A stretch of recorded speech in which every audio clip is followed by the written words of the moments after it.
और इस वक्त की सबसे बड़ी खबर, एक बार फिर ईरान और अमेरिका के बीच सारी रात हमले जारी रहे हैं और अमेरिका की तरफ से बड़े हमले किए गए हैं ईरान पर और ईरान ने भी इसका करारा जवाब दिया है। देखिए, अगर अमेरिका के हमलों की बात करें, जो पिछले 12 घंटे के अंदर सबसे बड़ी बमबारी हुई है वो बेबहान में हुई है, जहां पर वेपन डिपो को तबाह किया गया और बेबहान में बीती रात भी हमले किए गए।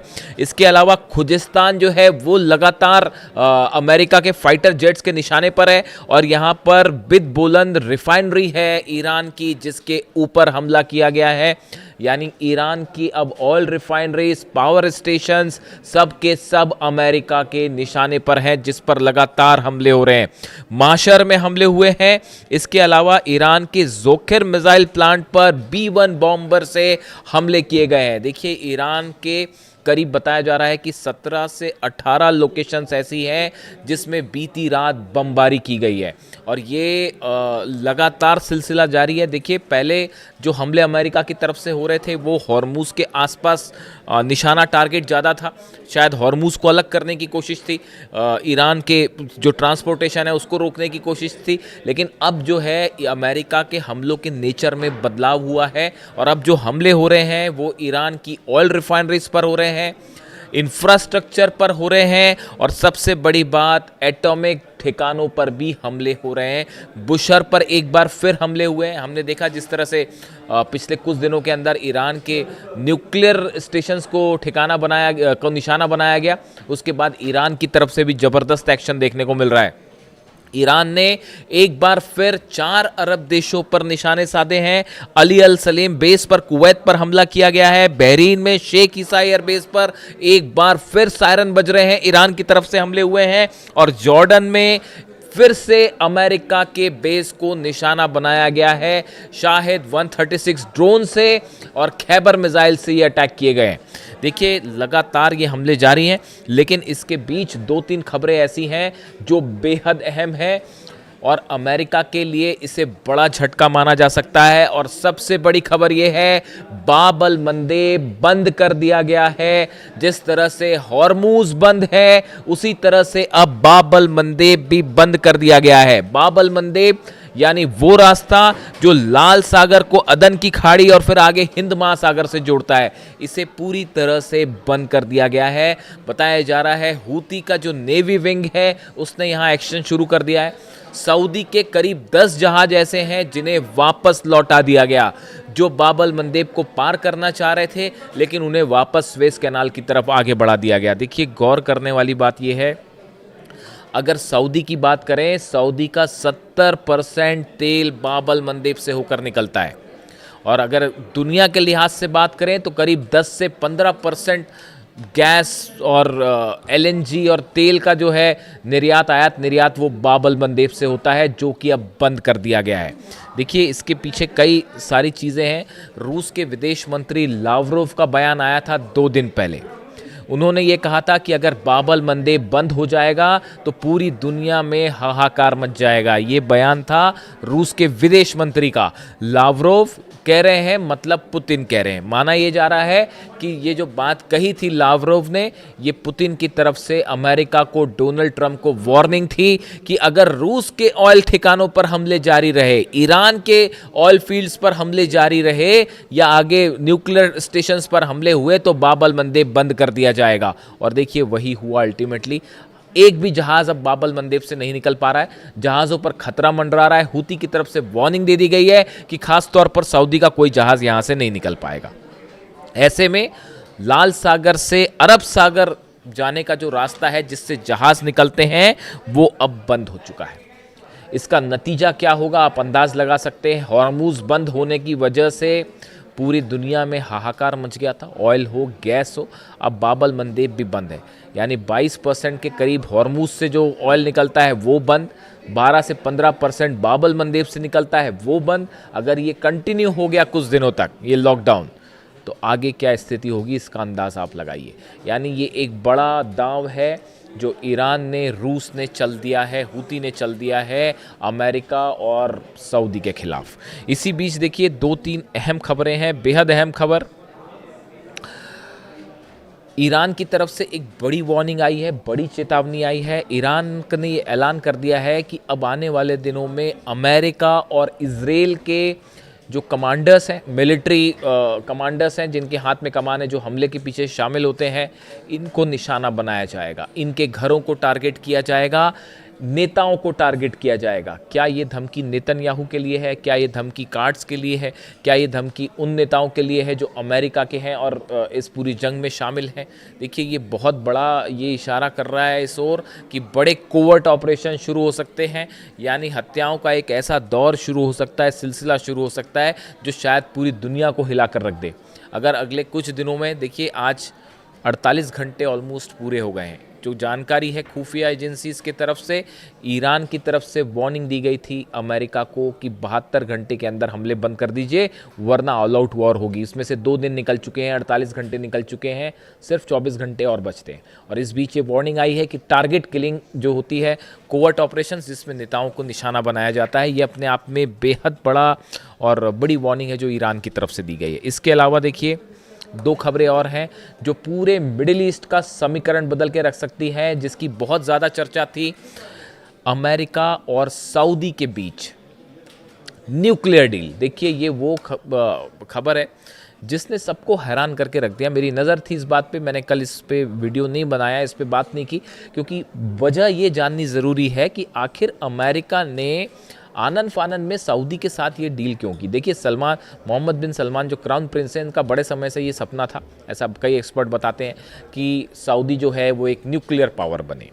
और अब ये जो डील हुई है, ये सऊदी को यूरेनियम एनरिचमेंट की इजाज़त देता है और 30 साल के लिए समझौता होगा। इस तरह की बातें सामने आ रही है, वॉल स्ट्रीट जर्नल के हवाले से ऐसी खबरें हैं। अब सवाल ये है कि अब्राहम एकॉर्ड जो है वो तो साइन किया नहीं है सऊदी ने। पहले ये होता था हमेशा कि सऊदी से अगर किसी तरह की बात मनवानी है या कोई डील करनी है तो एक आ जाता था, पहले आप इजराइल के साथ जो है अब्राहम एकॉर्ड साइन करिए, इजराइल के साथ रिश्ते बेहतर करिए, तो फिर अमेरिका डील करेगा सऊदी के साथ। लेकिन ऐसी कोई शर्त रखे बिना आखिर डोनाल्ड ट्रंप ने ये समझौता क्यों किया सऊदी के साथ? क्या इसके पीछे की वजह यह है कि ईरान के खिलाफ सऊदी को उतारने की तैयारी है, या ईरान के खिलाफ जो है सऊदी को जंग में खींचने की तैयारी है? बात नंबर 1। बात नंबर 2, क्या चीन, देखिए ये एक बात है जिस पर कई समय से मैं नज़र बनाए हुए था। आप देखिए, चीन जो है वो कतई ये नहीं चाहता कि सऊदी ईरान के खिलाफ जंग में कूदे। पहले भी चाइना के विदेश मंत्री वांग यी की तरफ से बयान आ चुके हैं और वो सऊदी समेत कई अरब देशों को ये वार्निंग दे चुके हैं कि आप ईरान के खिलाफ सीधा जंग में मत जाइए। क्या सऊदी और चीन के बीच बढ़ते रिश्ते डोनाल्ड ट्रंप को खटकने लगे थे और डोनाल्ड ट्रंप को ये लगने लगा था कि पूरा अरब हाथ से चला जाएगा अगर सऊदी और चाइना के बीच किसी तरह की बड़ी डिफेंस डील हो जाती है? देखिए, ईरान जो मिसाइल्स मार रहा है उसका तोड़ किसी के पास नहीं है, ना अरब देशों के पास है, ना अमेरिका के पास है। पेट्रियट और थार्ड भी जब उड़ जा रहे हैं जॉर्डन में, बहरीन में और कुवैत में, हमने देखा इराक में जो पेट्रियट सिस्टम लगे हैं उनके ऊपर मिसाइल्स गिरी हैं। जब पेट्रियट सिस्टम तबाह हो जा रहा है तो अरब की रक्षा कैसे होगी? इसी वजह से आप यूएई की बात करें, सऊदी की बात करें, सब डिफेंस डील करना चाहते हैं दूसरे देशों के साथ।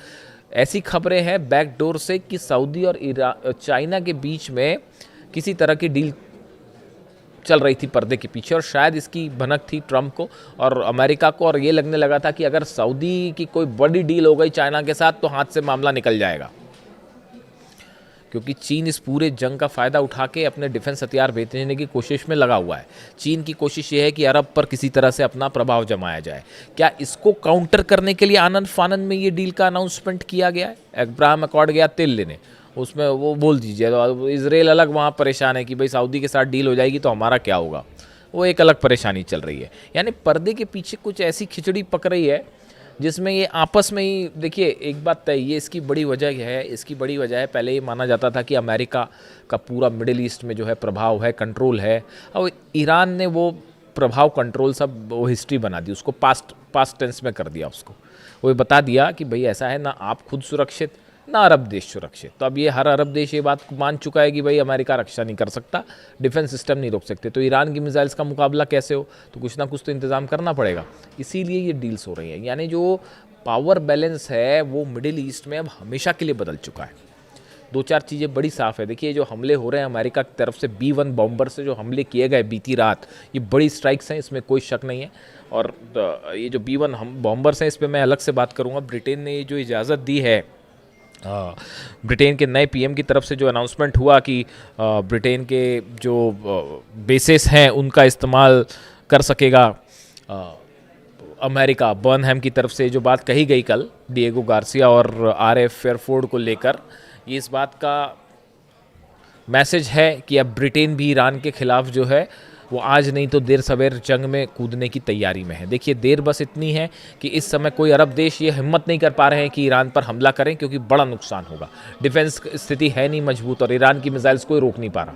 वो 5 मैक से 11 मैक की स्पीड पर जब मिसाइल गिर रही है, आवाज़ से 5 से 11 गुना स्पीड ज़्यादा हो, तो मिसाइल्स को कोई क्या रोक पाएगा। तो वहाँ पर हालात ये हैं। देखिए जॉर्डन में अभी भी, मैं उसको बार बार आगे खींच रहा हूँ इस बात को पिछले 3 वीडियो से अभी भी ये बात साफ नहीं हुई है कि जॉर्डन के जो बैरक्स पर और बंकर्स पे हमले हुए हैं उसमें अमेरिका की कितनी कैजुअलिटी हुई है और कितने जहाज़ तबाह हुए हैं। देखिए ये आंकड़े जो है जहाज़ तबाह होने के कुछ समय बाद निकल के आते हैं, और जो अभी जानकारियाँ आई हैं, ईरान की कई मिसाइल्स हैं, ख़ास तौर पर Sejal missile, zigzag missile, dancing missile कहते हैं, वो गिरी हैं जॉर्डन के ऊपर और वहाँ पर बेसिस पे बड़ा नुकसान हुआ है। और उससे कितने जेट तबाह हुए हैं आंकड़ा निकल कर सामने आएगा। इसीलिए पुतिन कह रहे थे, पुतिन की तरफ से एक बयान आया अभी 2 दिन पहले की बात है कि ईरान की जो जिगजैग मिसाइल है, सजिल मिसाइल है, इसका मुकाबला करने में अमेरिका का डिफेंस सिस्टम पूरी तरह से फेल है। ये पुतिन कह रहे हैं। आप देखिए, आप जरा कोइंसिडेंस समझिए चीज़ों को कि कैसे हो रहे हैं। रूस के विदेश मंत्री का ये कहना, लावरोव का, कि बाबल मंदेब बंद हो जाएगा तो बड़ा खतरा हो जाएगा और हाहाकार मच जाएगा, और बाबल मंदेब बंद हो गया। समझ रहे हो आप पर्दे के पीछे कैसे सीन होते हैं और कैसे वार्निंग दी जाती है शब्दों में। वार्निंग रशिया से थी अमेरिका के लिए और बाबल मंदेब बंद है साहब। दूसरी चीज़, पुतिन कह रहे हैं कि ये आपका डिफेंस रोक नहीं पाएगा सेजिल मिसाइल्स को और जिगजैग मिसाइल को, और उसने जो है जॉर्डन में, बहरीन में, कुवैत में धुआं कर रखा है ये जो जिगजैग मिसाइल है। जो पुतिन अचानक बात करते हैं मिसाइल्स की और हमले होने शुरू हो जाते हैं। आप समझ रहे हैं कोइंसिडेंस। अब मनीला में मुलाकात हो रही है लावरोव की और मार्को रूबियो की, रूस के विदेश मंत्री और अमेरिका के विदेश मंत्री, मनीला में जो है इनकी मुलाकात होनी है। अब वहाँ पर क्या बात होती है इस पर नज़र रहेगी कि क्या किसी तरह की कोई ऐसी संभावना खोजी जा रही है। देखिए ईरान, एक बात समझिए आप इस बात को, ईरान और अमेरिका के बीच जो ये जंग है, ये जंग का सॉल्यूशन तभी हो सकता है जब पुतिन और जिनपिंग इसके लिए तैयार हो जाए। जब तक पुतिन और जिनपिंग इसके लिए तैयार, ईरान मार रहा है और जम के मार रहा है साहब, वो आप उसकी चिंता मत करिए। ईरान का सीन ऐसा है कि जितने अटैक्स अमेरिका ने किए हैं उससे बढ़ के भारी अटैक्स हो रहे हैं और बड़ा नुकसान हो रहा है अमेरिका को। ईरान को भी नुकसान है। कई मेरे दर्शक ये पूछते हैं आप ईरान का नुकसान देखिए। ईरान के नुकसान की तो खबरें आपको हर जगह मिल जाएंगी। आप जब मीडिया सर्च करें तो आप देखिए सब तरफ आपको खबरें मिल जाएंगी ईरान में, क्योंकि ईरान छुपाता नहीं है इस बात को, बता देता है कि भैया हमारे 7 ब्रिज तबाह कर दिए गए पिछले 72 घंटे के अंदर। ईरान के 7 ब्रिज तबाह हैं तो बता दे रहा है भैया हमारे इन ब्रिजेस पर हमला हुआ है। अमेरिका और इजराइल की तरफ से ये खबरें निकालना एक चुनौती होती है, इसलिए हम कोशिश करते हैं कि वहाँ से वो चीज़ आपके सामने रखें जो आप नहीं जान रहे हैं। उसके पीछे कोई बायसनेस वाली बात नहीं है, हमारे काम है आप तक न्यूट्रल होकर खबरें पहुँचाना। अब देखिए ये जो है मुलाकात जो होनी है, The Russian foreign minister says he will meet the US Secretary of State in the Philippines capital for talks set for focus on the wars in Ukraine and in the Gulf region. अब ये Lavrov और Rubio के बीच में जो बात होगी वो ये तय करेगी कि ये जंग की स्थिति आगे कहाँ जा रही है। इंटरनेशनल रिलेशंस और जंग मामले इस तरफ से बढ़ते हैं आगे, लेकिन फ़िलहाल हालात ये है कि जो नुकसान हो रखा है कुवैत में, बहरीन में, जॉर्डन में और यूएई पे भी बीच बीच में जो है वो मिसाइल गिर जा रही है, और कहीं पे जो है ड्रोन अटैक हो जा रहा है। फुजेरा पर एक बार फिर से ड्रोन अटैक हो गया है। तो ऐसे हालात में इंफ्रास्ट्रक्चर पूरा मिडिल ईस्ट का खतरे में है इस समय, खासकर अरब देशों का, और ईरान पड़ रहा है भारी। ब्रिटेन की एंट्री हो चुकी है, अलग से बात करेंगे ब्रिटेन की एंट्री के क्या मायने हैं। और फिलहाल बाबल मंदेब बंद है। बाबल मंदेब बंद होने का मतलब है 10 जहाज़ तो सऊदी के वापस लौट गए, बाकी जहाज़ वहाँ से गुजरने की हिम्मत नहीं कर पा रहे कि भाई जो है कोई स्ट्राइक हो गई तो क्या होगा, कौन बचाने आएगा। तो वो रेड सी और अरब सागर वाला कनेक्शन है वो भी ख़त्म हो रखा है। ऐसे में और हूती कह रहे हैं कि हम सऊदी जहाज़ नहीं जाने देंगे, वो मैरी टाइम ब्लॉकेड वाली स्थिति, यानी हॉर्मुज़ भी बंद है, बाबल मंदेब भी बंद है। पुतिन लगातार वार्निंग दिए जा रहे हैं, ब्रिटेन की एंट्री हो चुकी है। खबर यह है कि नेतन्याहू जो है वो स्ट्राइक के लिए तैयार बैठे हैं। यानी हालात, इसीलिए कल मैंने कहा था कि मामला जो है वो कहीं वर्ल्ड वॉर की तरफ ना बढ़ जाए और हालात बिगड़ ना जाए। लेकिन इस मीटिंग पर नज़र है, रूबियो और लैवरोव की मीटिंग के बाद क्या निकल के आता है वो ये तय करेगा जंग किस तरफ जा रही है। लेकिन फिलहाल ईरान की तरफ से बड़े हमले हैं और सबसे खतरनाक मिसाइल्स का इस्तेमाल होना शुरू हो गया है। जो भी अपडेट होगा अब तक पहुँचाऊँगा। Thank you so much.